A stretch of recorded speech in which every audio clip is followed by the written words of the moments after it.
rumors started swirling about the quarterback situation for South Carolina, that Luke Doty could potentially, I don't know, be QB1, taking snaps, whatever, and it obviously picked up steam. And we all know, and you know this, Alex, from your time at Carolina, the backup quarterback is by far the most popular man on campus. Until you have that true Heisman front runner, bona fide stud at quarterback, and maybe sometimes even if you do, the backup QB is still always going to be the most popular guy on campus. Well, that conversation got going late Sunday. People saying, I've talked to a player. I've talked to this guy that says Luke Doty is going to be QB1. They want to make a change. I even heard people saying that, the players want to see a change at quarterback, which again, I said this on social media on Monday. I question all the validity of this. And honestly, if anyone other than Colin Hill trots out there on Saturday against Texas A&M as the starting quarterback, I will be utterly shocked, because I know we both agree, and I think of it this way.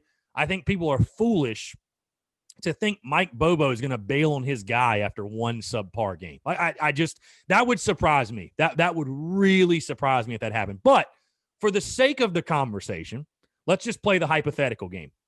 Talk about if that were to happen, if Luke Doty gets the start on Saturday, what would be your overall feelings on it? What would be your thoughts on it? Are you in favor of it? Are you not? Again, I said in the preseason, play the guy that gives you the best chance to win. Hey, if they're at the point right now where Luke Doty is just balling out in practice and they see that and they really think he's our best option, by all means, go ahead.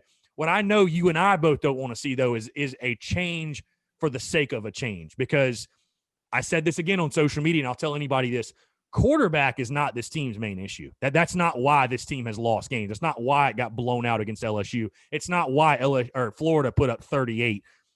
This team figuring out a way to stop people on defense, to me, that is by far the number one issue. But again, back to the point, Luke Doty, again, who knows how much truth, any validity, if there's any validity to it. What would be your feelings, though? What would it tell you if the Gamecocks pulled the trigger and went with the true freshman quarterback against A&M? I would be pretty shocked by that, unless you're going to wildly reimagine what you're doing with the quarterback position. And you're going to have to. It's kind of like we talked, like you were saying about Bobo's scheme. You're going to have to completely change the offense. Have to. So this actually is incredibly reminiscent of when we played Georgia at home in 2008. Mm-hmm. They had worked in a package for Steven Garcia to get some snaps against Georgia. And I remember I came home and one of my from practice on, it was Tuesday or Wednesday, maybe Thursday. And one of my roommates was like, "Hey, I'm seeing a lot of buzz that Steven Garcia is going to start this weekend. Is that true?" And I was like, "No." So this feels like a very, very similar situation where they're going to build in packages for Luke to play, which which it probably could and should happen.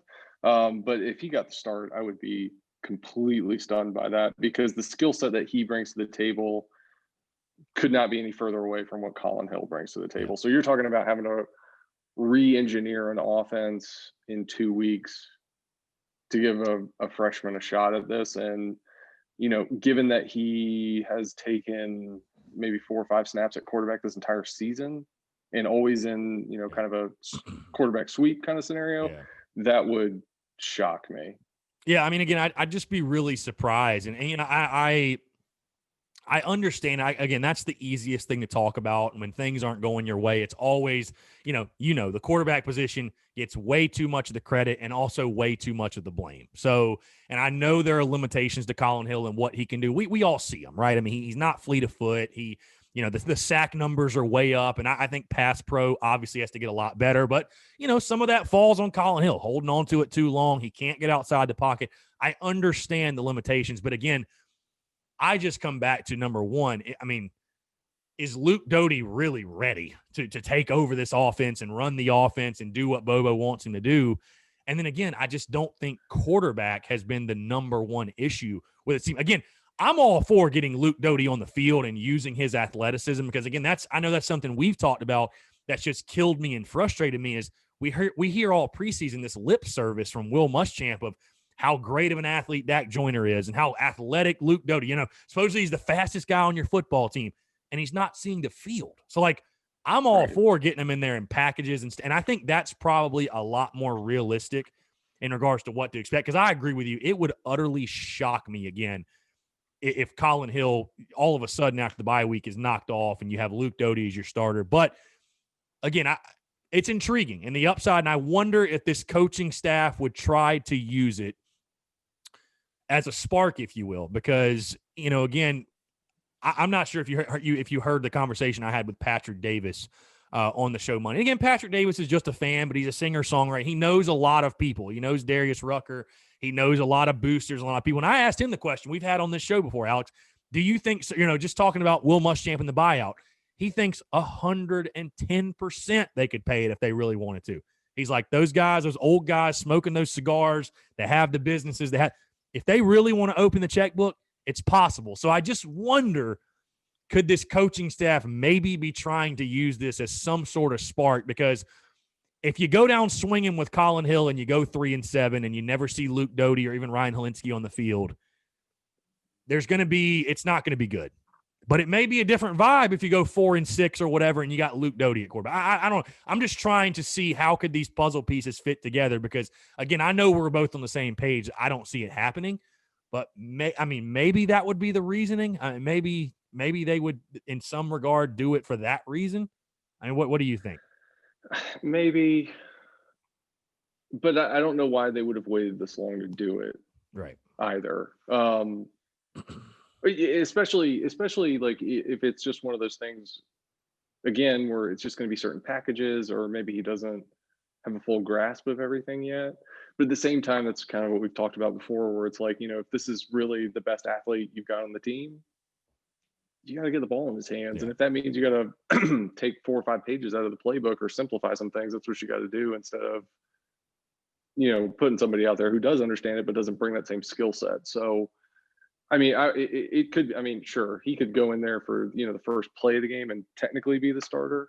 But I think it's going to be Colin Hill most of the way. Yeah, and I do want to make one thing clear as well, is that I think for the long term for South Carolina, I think they need to have a guy like Luke Doty at quarterback. Like I just think in college football now, you can't have a statue back there. The defenses are just way too good. The defensive lines are way too athletic. And again, I said this before, when you're a school like South Carolina, just call it for what it is. You don't have 5-star linemen all over the place. You don't have 5-star wide receivers.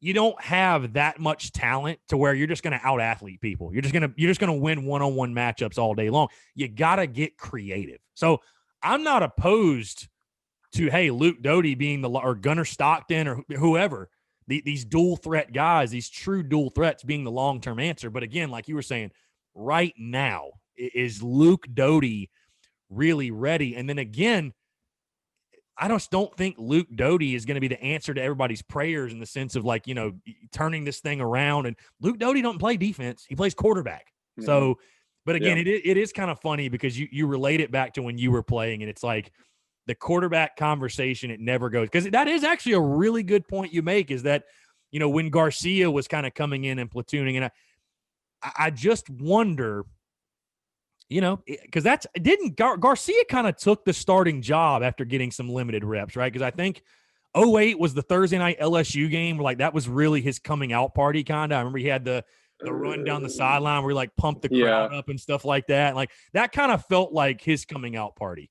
And I know obviously they were switching those guys in and out because I always tell the story about 2008 Arkansas where they were literally going every single play. And I remember having Garcia on the podcast. And he told me, he's like, yeah, I told Coach Spurrier, if you ever do that again, I'm transferring. Like I'm not doing this. He's like, I'm not doing this, Coach. Like no chance. So, yeah, I'll be interested to see. I'd love to see more of Luke Doty. Heck, I'd love to see some Dak Joyner. Honestly, I'd love to see some Dak Joyner. Get creative. Like that's one of the things I talked about going the bye week. Be more creative on the offensive side of the ball. It's exactly what we've been talking about for weeks. And it's just like, look, if you're limited at receiver, but you got supreme athletes on the outside, just get the ball in their hands. You know what the bigger question is? Like a comeback on the outside, or it doesn't have to be like a cross over the middle. Throw them a screen. Do something. Just get the ball in those guys' hands. The bigger question to me is Mike Bobo willing to maybe step outside his comfort zone, expand his playbook a little bit? Because like you said, It's not going to make any sense to put Luke Doty in there and run the same offense you've been running. It just isn't. I mean, I'm not saying you got to go like, I still want to see a football team that runs the ball 110%, but you're not going to be under center nearly as much with a guy that runs a 4-3. You're just not. Like, is Mike Bobo going to be willing to not run his system, but cater his offense to the athletes he has available? That's my question. And I think that's the most important question. Because, again, if you're just going to inject Luke Doty and do the same exact thing, you're not getting the most out of that player, in my opinion. No, I 100% agree with you. And it's not that, you're all of a sudden going to be calling a bunch of QB keeps or, running a bunch of zone reads. It's really like you get into a situation where the play breaks down. Can you make something happen?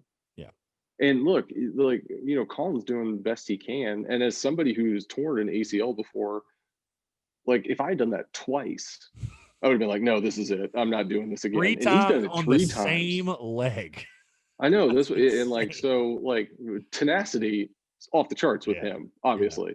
But, I'm not, and I wouldn't want Luke Doty to play just so we can just like run with him. It's really about the athletic ability to get outside the pocket and make things happen when things break down. So it's not necessarily like we just want to run like options with Luke Doty. It's just like how much the extension of that play, and when things can break down, can you make something happen? That's where all of that comes into play, and we just don't have that right now. So adding that element to it is helpful, but it is changing schemes from what we're doing now. So like how much resiliency we have in that department, I don't know. I mean, Georgia didn't really have anybody like that in their system the entire time Bobo was there.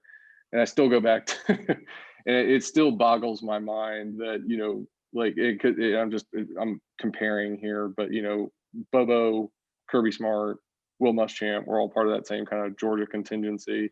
And it still boggles my mind that, all of those Georgia coaches were sitting there for 2 years watching Justin Fields and Jake Fromm in practice and didn't go with Justin Fields. Yeah. But I know that's probably going to make a lot of Georgia fans sick, honestly.